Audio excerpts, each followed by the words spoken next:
Chceli by ste efektívne analyzovať dáta, automatizovať nudné úlohy a otvoriť si dvere k novej kariére v Data Science? Poďte sa naučiť Python. V tomto kurze vás krok za krokom prevediem základmi programovania v tomto jazyku. V prvej časti kurzu sa naučíte, ako vytvoriť Python premenné a rôzne dátové štruktúry, ktoré budete neustále využívať.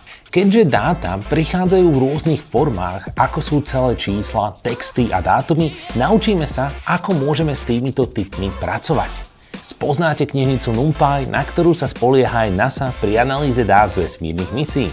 Následne sa presunieme do knižnice Pandas, pomocou ktorej analyzujeme dáta.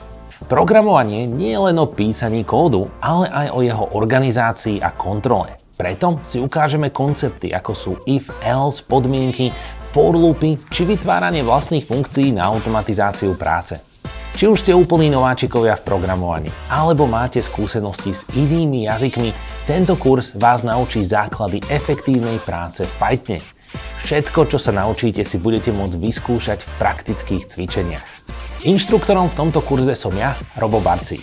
Som profesionálnym školiteľom v oblasti práce s dátami a umelej inteligencie.